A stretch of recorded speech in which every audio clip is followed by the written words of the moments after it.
Who are the must-add players before Week 7 of the fantasy football season? Welcome, fantasy fans. It's Mitch here, back with another week of my favorite waiver wire targets. This time for Week 7. That sounds good. Gronk, spike the like button, and don't forget to subscribe to OwnersBox Fantasy for weekly waiver wire videos, just like this. And if you have any fantasy football questions, add, drop, trade questions, let me know in the comments section below. And let's kick it off. Running back position. A player that I've been talking about since August, Tyrone Tracy Jr., the rookie out of Purdue, playing for the Giants, looking like an elite player at the running back position, is a fantasy football pickup before Week 7. If for some reason he is not on a roster, please pick him up. Even if Devin Singletary returns in Week 7, he probably will. Tracy is going to get work. And if Tracy gets work, he's going to prove that he's better at football than Devin Singletary. So the more that they are in competition with each other, by the way, Singletary could also get injured again. That's entirely possible, by the way. A repeat injury is definitely possible by an older running back, while Tracy is a rookie, but that's not really what we're talking about here. We're talking about talent, which Tracy has a lot of it. He can run really well. He's explosive. He has nice vision inside and outside, and he's able to catch the football. He's smooth, and he's an explosive play waiting to happen. Tracy has been really good as the starter for the Giants. He was excellent against Seattle. I told you to pick him up. I told you to draft him, man. And if you haven't realized it by now, you've got to make a move. So Tracy, even with Singletary returning, actually your league mates might fade him a little bit because of that. I'd still pick him up, because the chance at a breakout rookie running back on your fantasy team is definitely worth the risk of a pickup. So pick up Tyrone Tracy Jr. this week. Isaac Guerendo of the San Francisco 49ers is a name that I wouldn't spend a ton of fab on or my #1 waiver claim, but in deeper leagues, you have to pay attention to Isaac here, because if Jordan Mason is out against the Chiefs, he's a startable asset. He's a running back too. Now, maybe the Niners give the ball to Taylor as well in the backfield, but Guerendo was their preferred choice when Mason went down, and he also hit a home run in that game against Seattle at the end. And what I like about Isaac's game is his pure speed. He doesn't have the best vision. He doesn't have the best contact balance. But when it comes to hitting a hole at home run speed, Guerendo can do that. I really, really like just a little bit of a pay attention. Okay, is Mason going to play? Is Mason not going to play? Regardless, put something on him. See if he pops, because any San Francisco running back, especially a rookie, is worth picking up in fantasy football. And McCaffrey's coming back, but definitely not next week. So Isaac is a claim this week. Next up, we've got a similar running back here, Sean Tucker, who played because Rachaad White did not play. And Sean Tucker showed off what I loved about him in college. He really popped on his college film. I thought he was going to be like a 3rd-round pick. I thought he went undrafted. I think for injury issues, something. I'm not exactly sure why, but he lands in Tampa Bay, and last year he's relatively quiet. But the thing that we saw against the Saints, as the 3rd-string running back of the Bucs, he finally gets an opportunity to play on Sunday, and he showcases home run speed, home run hitting ability, just as Guerendo does, just as Tracy does. And this is the type of running back that can take limited touches to the house, take limited touches and be efficient and be good for your fantasy football team. Tucker had 16 attempts for 143 yards and a touchdown. He has 4 catches for 70 yards and a touchdown. This guy, every touch he has is explosive. Every touch he gets is going to change the game. So I feel like with how Rachaad White has been inefficient in the running back position for the Bucs this season, and for how, you look at how Irving's played. Bucky Irving is not the biggest running back in the world. You're going to have to split touches with him. If White remains out, then I would say, hey, Tucker is somebody that definitely needs to be picked up. But even if White returns, a 3-back rotation might be a nightmare for fantasy, but it's not out of the realm of possibility that Tucker continues to see touches. And maybe we see a little bit of a split backfield in the running department between Irving and between Tucker. And then we see Rachaad White become more of like a 3rd down receiving option, which is basically his best role. So Tucker is definitely somebody I would stash because he showcased a high octane ability, a high explosive rate. So having that player on your team in case of injury, one of these other Bucs running backs getting injured, there's definitely upside in any given week to starting him if one of these other running backs goes down. So Sean Tucker, somebody to look at for sure, especially in deeper leagues. Tai Chandler, similar to Garendo here, is a running back that I would keep an eye on. And if he's not already picked up, I would claim because Aaron Jones may or may not play this Sunday, which would make Tai Chandler a feature back this Sunday, which makes him a more important claim than I would say Tucker or Garendo. Not, in my opinion, as high as Tracy, but Chandler has been a priority handcuff all offseason for us here on OwnersBox Fantasy, and he's definitely somebody that I would take a look at.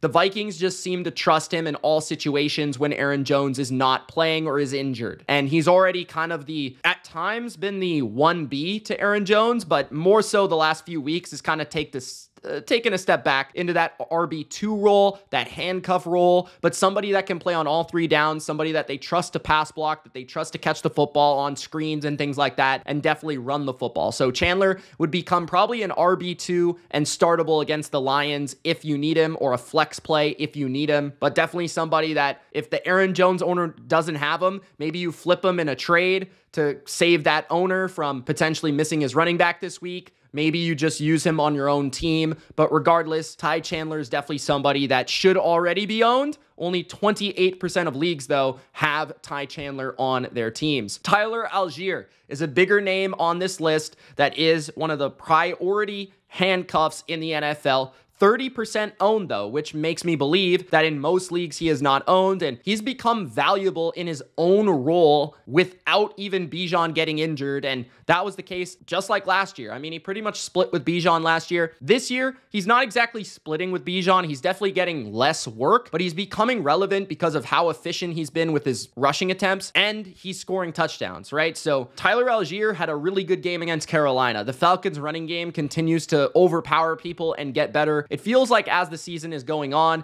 Bijan had 2 touchdowns, but that easily could have been Tyler Algier in that game. He easily could have had those touches for touchdowns, and all of a sudden we're talking about a huge week here from Tyler Algier. But he feels like somebody in these bye weeks that he could definitely be startable as a flex. He could definitely be startable as an RB2. He's not going to explode and carry your team in a given week unless Bijan gets injured, but that's another reason to pick him up because he's a legitimately good running back, legitimately powerful, legitimate in terms of his breaking tackle ability. He's just a good running back, and you want those type of players on your team in case there's an injury. He becomes basically a bell cow for one of the best offenses in football right now, the Atlanta Falcons. So those are your running back pickups for week number 7. At wide receiver, we've got to talk about the Packers wide receivers, beginning with my guy Christian Watson, who is 41% owned, I think the highest owned player in this video outside of Tyrone Tracy. And Christian Watson, obviously former 2nd round pick, had an amazing stretch in his rookie season. Last year had to deal with a lot of injuries, his first year with Jordan Love, but put up some promising performances. And this year, he's again had an injury, and obviously Malik Willis comes in for Jordan Love. So there hasn't been a lot of consistency in terms of Watson and the overall passing game and receiving core, and we don't really know what the rest of the season is going to look like. But in my opinion, I think any of these 3 receivers, Romeo Doss, Christian Watson, and Jaden Reed, could pop off in a given week. And Watson is a downfield threat. The way that they use him is, I would say, like a downfield threat and a red zone threat, which is very effective and efficient for fantasy football purposes, especially if you're in standard or half PPR formats. He's a threat to score a touchdown in every game. He's a threat to go 60 yards for a touchdown every game. So if you need a flex, a wide receiver 3,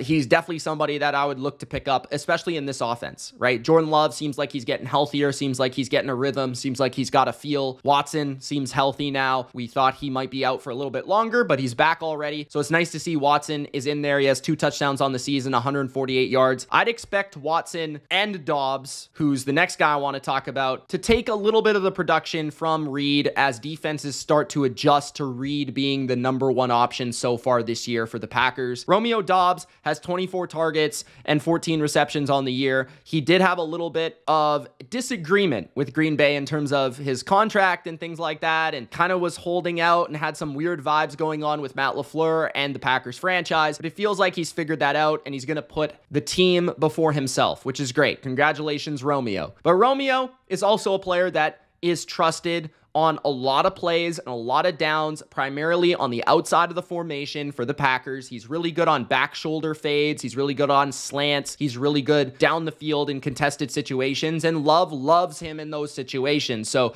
Dobbs is another player that I just think kind of is underrated. And in these bye week times, he's somebody that certainly is startable. Like in any week, he could be the guy that leads the Packers in receiving yards. Watson could be the guy that leads the Packers in receiving yards, right? So any given week, these guys are all kind of interchangeable at times, and that might not be great or predictable, but it definitely allows you to make them startable. Sometimes they might hurt you, but sometimes they might explode and put up big numbers. And so if they're on the waiver wire, they're definitely worth the claim. So Romeo Dobbs, pick him up. Christian Watson, pick him up. Packers receivers, great offense. They should be owned across all leagues. Juju SmithSchuster. Juju. I didn't think I would be saying this in the year 2024. Should be owned in fantasy as well. He has now stepped up into the Rashee Rice role, at least the primary option in that role for the Chiefs offense. Against the Saints, he was as good as I've seen him play since the last time he played for the Chiefs, that Super Bowl season of 2022 and the MVP season of Patrick Mahomes. And Juju just seemed like a rejuvenated, quicker, faster, twitchier, stronger player than he looked in New England last year. And that does make sense because he's been dealing with some knee issues. He looked really slow in New England. And in Kansas City, he's replacing Rashee Rice, working that middle of the field, right? Catching those difficult passes against zone coverage in the middle of the field. That is where Juju's always been at his best. Slot receiver over the middle of the field, taking on contact, breaking tackles. He's not the fastest, but he is difficult to tackle because of the size of his legs, because of the size that he is at wide receiver. And he already has a rapport and a chemistry with Mahomes, so it's very easy to see how he fits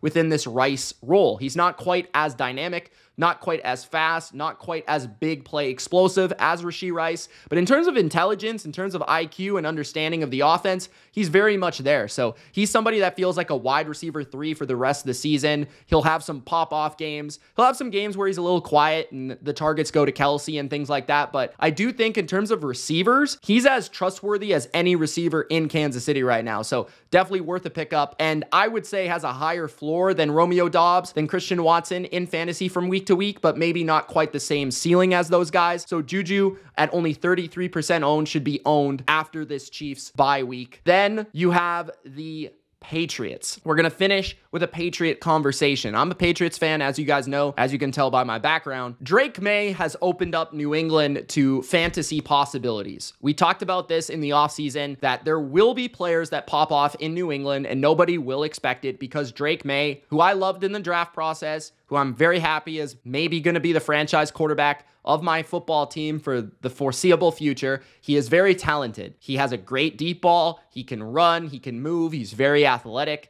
And he's aggressive, which is great for fantasy football. And there's going to be receivers like Demario Douglas and tight ends like Hunter Henry that are worth claims. So let's begin with Drake himself. I think in deeper leagues and certainly in 2 quarterback leagues, he's probably already owned. But he probably is going to be startable in good matchups, just like he has against Jacksonville in London this week, against the worst defense in football right now, at least statistically against the pass, the Jacksonville Jags. So Drake May is startable there. Not only does he run the ball pretty effectively, he ran for 50 yards in his first start against a good Texans front, but he can also throw the ball. He had 3 touchdowns. He had over 200 yards, which was the first quarterback against the Texans to have 200 yards. He was the first Patriot quarterback to throw for 200 yards this season. And he was also put out there and threw 3 touchdowns in his first ever start in the NFL. Jacoby had 2 in 5 games. So that's just how much better this offense could be with Drake May. He should have been starting from week 1, but now that Gerard Mayo and the Patriots have figured out that they finally have their better, more talented quarterback in there, you're going to have somebody that's going to be inconsistent at times, but definitely startable in fantasy because they're going to be trailing in games. They're not a very good team. And May is going to be aggressive and he's going to be athletic, which means rushing yards, scrambles, which means explosive downfield passes.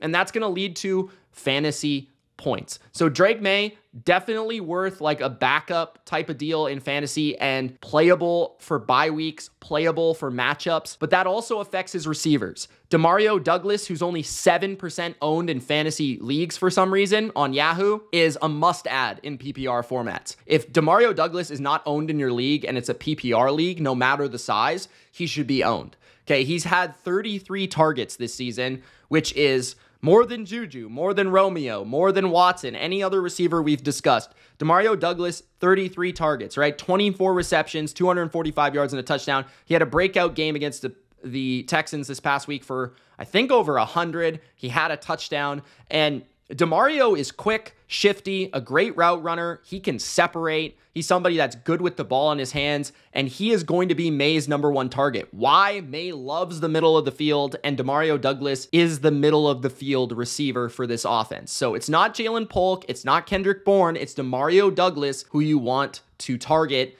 if you want to take advantage of this underrated Patriots sort of situation moving forward. I think all these Patriots receivers become more valuable moving forward, including tight end Hunter Henry, who's shown flashes this year already, a great game against Seattle, but I think he's definitely claimable now with 30 targets on the season and 19 receptions. He has 221 yards and a touchdown on the year and only 26% owned. Henry at a weak tight end position feels like somebody that he's not going to be consistent. He's probably going to have up and down games. But in terms of red zone targets, I think he is going to be a guy that could go for a touchdown in any given game with Drake May. Right? Like I said, Drake May loves the middle of the field. He actually made some ad-lib plays with Hunter Henry, which speaks to maybe their chemistry there. And also the Patriots like to scheme up some plays for their tight ends in this offense. Their tight ends are very crucial to their passing attack off of play action. Henry got a schemed up touchdown in that game against the Texans. So if there's anybody that's getting schemed plays for them in this offense, it's also Hunter Henry, including just the talent that he is, that's been successful in a lot of different situations with a lot of different quarterbacks throughout his NFL career. He's somebody that will be a safety blanket for the young quarterback. So Henry will probably be a back-end tight end 1 in fantasy for the rest of the season, making him definitely somebody to add, especially with the bye weeks coming up for tight ends across the NFL. Thank you guys for watching. Those are your 10 must-add players of Week 7. It's Mitch. Thanks for watching OwnersBox Fantasy. We'll see you next video.